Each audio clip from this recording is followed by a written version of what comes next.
Salam sejahtera untuk kita semua. Pelajaran Sekolah Sahabat dengan tema utama Misi Allah, Misi Saya. Pelajaran ke-6, Motivasi dan Persiapan untuk Misi. Minggu 5 November, Membagikan kabar baik. Bacalah Lukas 24 ayat 1-12. Apakah respons dari mereka yang telah mendengar tentang Kristus yang sudah bangkit? Pada hari Minggu pagi, setelah kematian Yesus, Lukas mengatakan bahwa sejumlah wanita pergi ke kubur. Mereka membawa rempah-rempah. Jadi, kemungkinan besar mereka pergi ke sana untuk merawat jenazah Yesus karena saat itu Sabat telah berakhir. Berharap menemukan makam yang masih tersegel, mereka terkejut ketika mendapati makam itu telah kosong. Tidak yakin apa yang harus dilakukan, mereka justru menjadi takut ketika ada dua orang muncul dengan berpakaian yang bersinar. Namun demikian, dua orang ini memiliki pekabaran bagi mereka. Sembari mengingatkan kata-kata Yesus, mereka menyampaikan kepada para wanita itu bahwa Yesus benar-benar telah bangkit, sama seperti yang dia katakan sebelumnya. Dilingkupi dengan rasa sukacita karena berita tersebut, mereka segera kembali ke tempat di mana para murid dan pengikut-pengikut Yesus lainnya tinggal, dan menyatakan kepada mereka apa yang telah mereka lihat dan dengar, karena kegirangan mereka tidak bisa ditahan. Dalam arti, saat itu mereka sedang membagikan kepada orang lain apa yang telah mereka pelajari dari Kristus. Dapatkah Anda bayangkan apa yang dirasakan para wanita ini? Mereka baru saja mendapatkan pengalaman yang luar biasa, satu pengalaman yang telah membuat mereka takjub. Tetapi para murid-murid menyebut pengalaman mereka sebagai cerita kosong dan mereka tidak mau mempercayainya. Karena tidak yakin apakah mau percaya kepada para wanita ini atau tidak, Petrus berlari ke kubur untuk melihatnya sendiri. Bagi Petrus dan juga kebanyakan dari kita, sering ada keraguan untuk menerima sesuatu hanya karena hal tersebut dikatakan oleh seseorang. Walaupun Petrus mendengar para wanita ini, dia tidak bisa membagikan pengalaman mereka sampai dia mengalami sendiri. Pada awalnya, yang hanya dialaminya adalah kuburnya kosong, dan tentang hal itu Lukas katakan, dia bertanya dalam hatinya. Pengalamannya di kubur tidaklah sama dengan apa yang dialami oleh para wanita tadi. Berbeda dengan respons Petrus, segera setelah para wanita ini mendengar kabar tentang Yesus, mereka ingin segera membagikan hal itu kepada orang lain.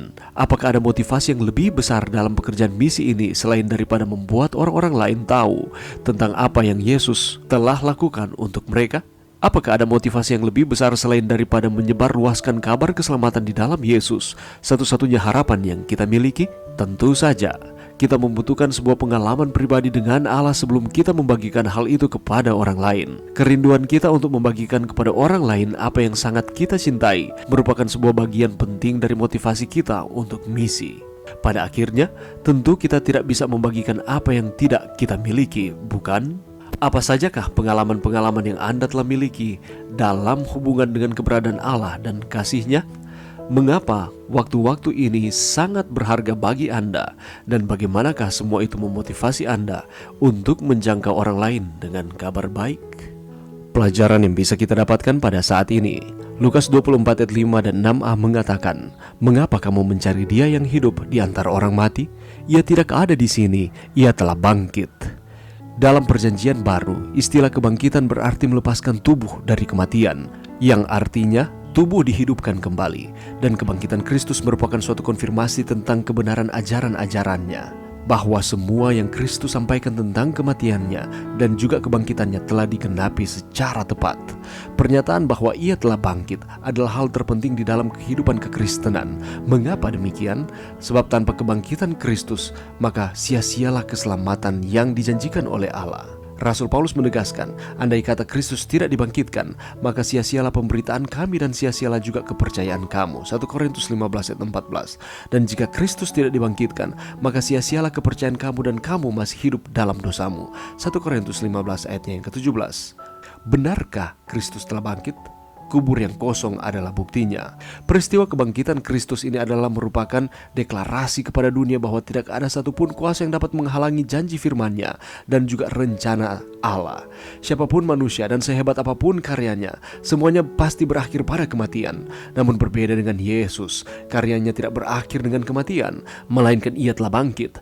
Dan ketika kita membaca di dalam Lukas pasal 24, ada dua respon yang berbeda yang dinyatakan manakala mendengar akan kebangkitan Kristus. Yang pertama adalah ada sejumlah wanita yang pergi ke kubur. Mereka membawa rempah-rempah dan berharap akan menemukan makam yang masih tersegel.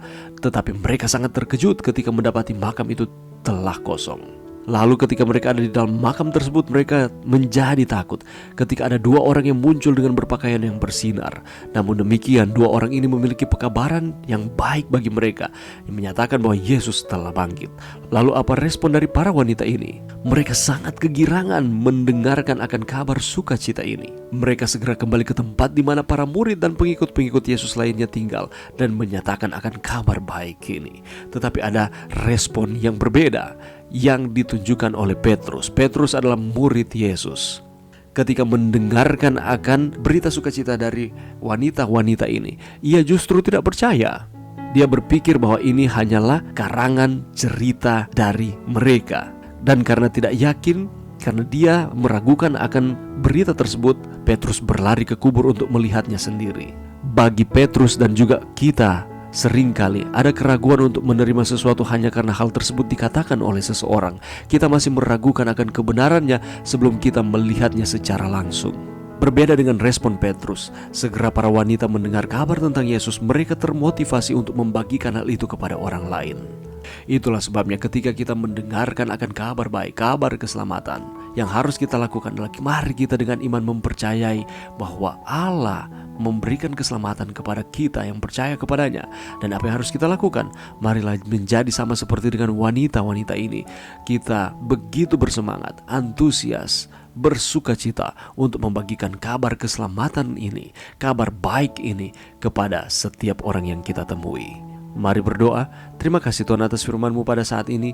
Bantu kami Tuhan untuk kami dengan antusias, dengan sukacita membagikan kabar baik, misi keselamatan yang Tuhan percayakan kepada kami untuk kami sampaikan kepada setiap orang.